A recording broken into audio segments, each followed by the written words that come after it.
मैं हूं कुमार गजेंद्र। जनपद ऑन द स्पॉट में आपका स्वागत है। हमारे एक दूसरे social media platform podcast with Kumar Gajendra में भी आपका स्वागत है, जहां आप हमें सुन सकते हैं।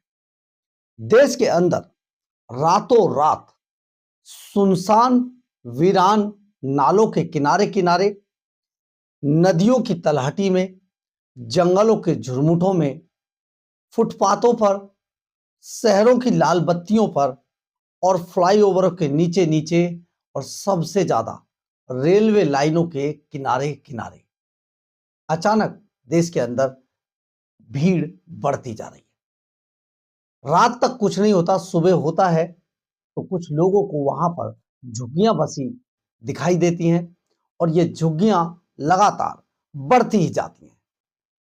ये झुग्गी इस कदर बढ़ती हैं कि रातों रात लोगों को समझ नहीं आता, अपना जो चूका चूल्हा चौका है वो सब चालू हो जाता है, यहाँ पर सजा देते हैं। हमारे यहाँ दर्ज जो एनजीओ हैं, जो एनजीओ का काम करते हैं, वो उनको गरीबी के नाम पर, गरीबों के नाम पर भोजन, कपड़े, आश्रय सब पहुंचाना शुरू कर देते हैं। लेकिन ये कोई नहीं देखता, ये कोई नहीं सोचता कि आखिर ये भीड़ बढ़ कैसे रही है, आखिर ये लोग कौन हैं, इनकी आइडेंटिटी क्या है। यही जो एनजीओ है उनको खाना, पानी, कपड़े सब चीजें मुहैया कराती हैं। लेकिन कभी किसी ने क्या सोचा है कि ये कौन लोग हैं? कभी किसी से पूछा है कहां से आए हैं? किसी ने नहीं।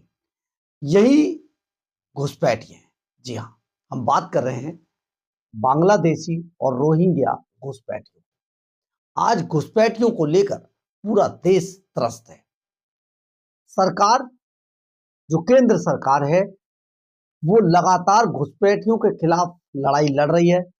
लेकिन कई राज्य सरकारें उन घुसपैठियों को अपना वोट बैंक बनाकर जीत की साजिश रच रहे हैं। अगर हम बंगाल के अंदर देखें तो आज बंगाल बुरी तरीके से पूरी त्रस्त है और बंगाल की पूरी डेमोग्राफी बदल चुकी है। बंगाल आज लेफ्टिस्टों के हाथ से निकलकर बांग्लादेशी रोहिंग्याओं के हाथों में धीरे धीरे समाता जा रहा है। इतना ही नहीं, झारखंड को देखें तो झारखंड की पूरी डेमोग्राफी बदल चुकी है। झारखंड में पिछले समय जब चुनाव हुआ तो उसकी जीत का सबसे बड़ा श्रेय इन्हीं घुसपैठियों को गया। खैर, यही घुसपैठिए जो हमारे सड़े हुए पॉलिटिकल सिस्टम की उपज हैं। इनके पास पहचान पत्र से लेकर आधार कार्ड तक सब कुछ होता है। कहां से आता है ये सब? कौन देता है इन्हें? देश के अंदर एंट्री करने से लेकर राज्यों में पहुंचने तक इनके सारे दस्तावेज पूरे कर दिए जाते हैं। कौन बनाता है? किसी ने सोचा है कभी? शायद नहीं। खुफिया सूत्रों की माने तो भारत में चोरी छिपे घुसने के बाद बंगाल और बिहार के अंदर इनके दस्तावेज तैयार किए जाते हैं और दस्तावेज तैयार करने के बाद ये घुसपैठिए आसानी से ट्रेनों के सहारे आराम से अपने अपने स्थानों तक पहुंच जाते हैं। सबसे ज्यादा भीड़ इस वक्त बंगाल के बाद, बंगाल और झारखंड के बाद, बंगाल झारखंड में तो लोग आ ही गए हैं, उसके बाद अब सबसे ज्यादा भीड़ पंजाब के अंदर देखने को मिल रही है। पंजाब के अंदर आपको एक चीज की तरफ हम और ध्यान दिला देना चाहते हैं। पिछले दिनों पंजाब में अचानक एक मुद्दा उठा और यह मुद्दा था बिहार के लोग वर्सेस पंजाब के लोग। बहुत ज्यादा इसको हाइप दी गई, लोगों के साथ मारपीट हुई, मारपीट की घटनाएं हुई, बेहद निंदनीय थी। वहां से जो पूर्वांचल के लोग थे वो पंजाब को छोड़कर निकलने लगे।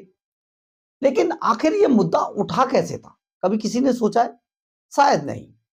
लेकिन इस मुद्दे के पीछे वही इकोसिस्टम था जो बांग्लादेशी और रोहिंग्या जो घुसपैठिए हैं उनको पंजाब में शिफ्ट करके उन्हें काम कैसे दिलाया जाए। काम तो वहां पर तभी मिलेगा जब वहां से पूर्वांचल के लोगों की संख्या को कम कर दिया जाएगा। और वो संख्या ऐसे कम होगी कि उनके खिलाफ कोई विवाद छेड़कर उन्हें झगड़े में फंसा दिया जाए ताकि वो वहां से घटे या हटे और उनकी जगह रोहिंग्या और बांग्लादेशी ले ले। यानी कि जो मजदूरी आज पूर्वांचल के लोग वहां पंजाब के अंदर जाके करते हैं या दूसरे राज्यों में करते हैं, उस मजदूरी को शिफ्ट कर दिया जाए रोहिंग्या और बांग्लादेशियों के अंदर। आखिर कौन था, किसने चली ये चाल? बिल्कुल सही समझे आप। इसके पीछे कहीं ना कहीं अरविंद केजरीवाल और भगवंत मान की स्ट्रेटेजी थी। अरविंद केजरीवाल, भगवंत मान पश्चिम बंगाल के अंदर ममता बनर्जी के साथ जिस तरीके से गुल खिलाने की कोशिश कर रहे हैं, एक गुट बन चुका है।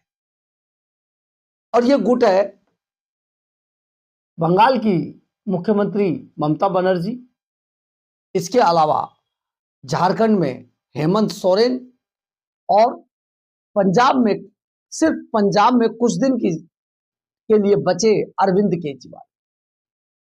ये जो अरविंद केजरीवाल एंड कंपनी पंजाब में, क्योंकि वहां पर सरकार आम आदमी पार्टी की है, पंजाब में जिस तरीके से घुसपैठियों को शिफ्ट करके अपने वोट बैंक के रूप में इस्तेमाल करने की साजिश रच रहे हैं, यह अब किसी से छिपा हुआ नहीं है। अरविंद केजरीवाल एंड कंपनी ने दिल्ली के अंदर भी रोहिंग्या और बांग्लादेशियों को भरपूर मात्रा में, भरपूर संख्या में बसा दिया था, जिसे बाद में भारतीय जनता पार्टी की रेखा गुप्ता सरकार ने यहां पर चिन्हित किया और उन्हें यहां से डिपोर्ट करना शुरू कर दिया। लेकिन सबसे बड़ी बात यह है, ये लोग रातों रात तो नहीं आए होंगे। आखिर इसे इनके आने में टाइम तो लगता है, लेकिन इनके पीछे कौन है, इनका सहारा कौन है, कौन नेता है जो इन घुसपैठियों का सारा खेल खेल रहे हैं और इनको बसाने की कोशिश कर रहे हैं और बसाकर इन्हें वोट बैंक के रूप में इस्तेमाल कर रहे हैं। ये एक बहुत बड़ी पॉलिटिकल साजिश है और ये पॉलिटिकल साजिश का आज अंजाम ये है, इसका अंजाम देखिए, इस पॉलिटिकल साजिश का अंजाम देखिए जिसमें मात्र कुछ ही नेता इन्वॉल्व है। आज अवैध रूप से घुसे बांग्लादेशी और रोहिंग्याओं का जो अनुमानित जो संख्या है, अकेले जो पूरे देश में अगर मान लिया जाए तो 6 से 8 करोड़ तक बांग्लादेशी रोहिंग्या देश के अंदर घुस चुके हैं। बहुत बड़ी संख्या है और यह संख्या 10 करोड़ तक, 10-12 करोड़ तक भी जा सकती है। ये तो वो लोग हैं जिनको चिन्हित कर लिया गया, 6 से 8 करोड़। लेकिन अगर और आगे चला जाएगा, जो भाग जाते हैं, जो बाद में कहीं कहीं छिप के फिर दोबारा आते हैं, उसको अगर लगा लिया जाए तो आज देश के अंदर बांग्लादेशी और रोहिंग्या घुसपैठियों की संख्या 10 से 12 करोड़ है। एक बहुत बड़ी संख्या है।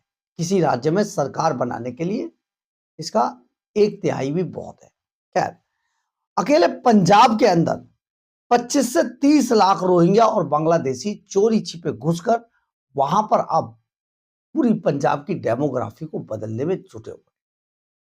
आप ये सोचिए, ये बांग्लादेशी किस तरीके से घुसते हैं, चोरी छिपे रातों रात आते हैं, नदी नालों के किनारों पर बसते हैं, कूड़ा घरों को टटोलते हैं, रेलवे ट्रैक के किनारे किनारे झुग्गियां बनाते हैं और आराम से ये जो हमारा पॉलिटिकल सिस्टम है उसमें समा जाते हैं।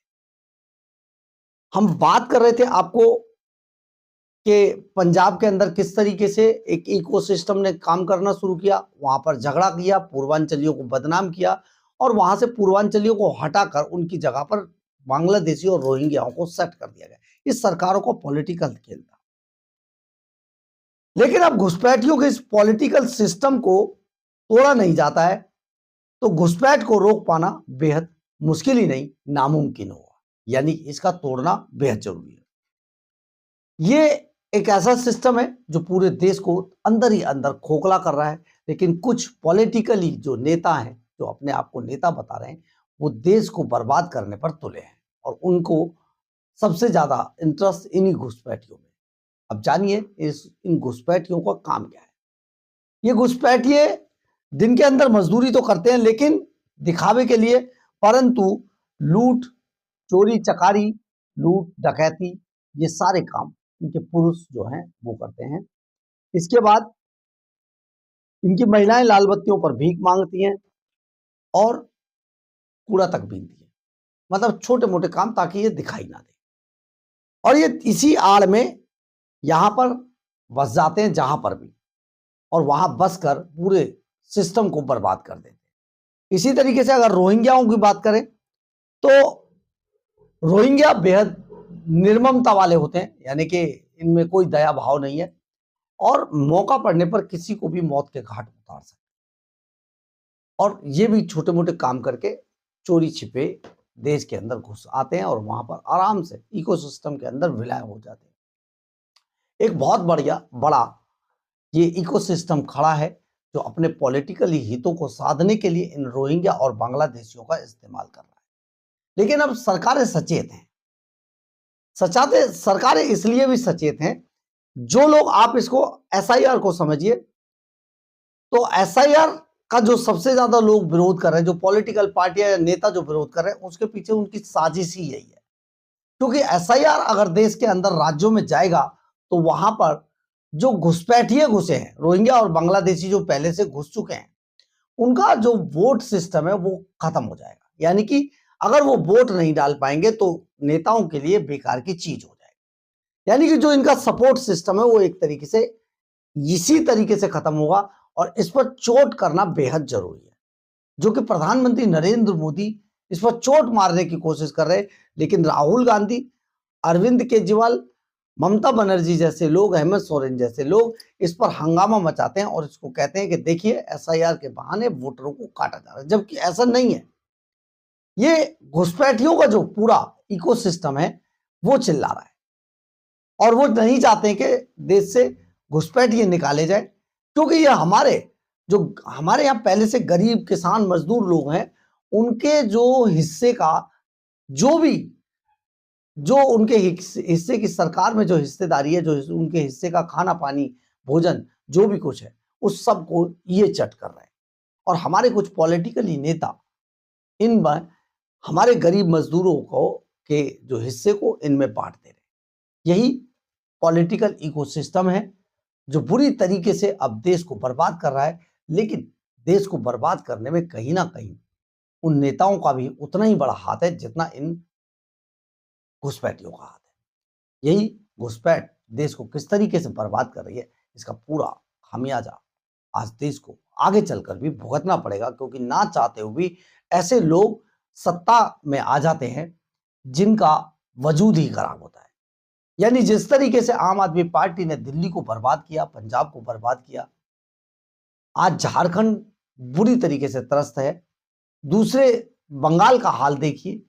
ये सब इसलिए है क्योंकि सरकार यहां पर सारा माल इन्हीं में बांट रही है, क्योंकि ये इनके वोट बैंक है।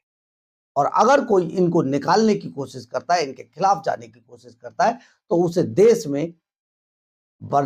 इस कदर बदनाम किया जाता है ताकि लोगों को ऐसा लगे कि एक इकोसिस्टम को खत्म किया जा रहा है।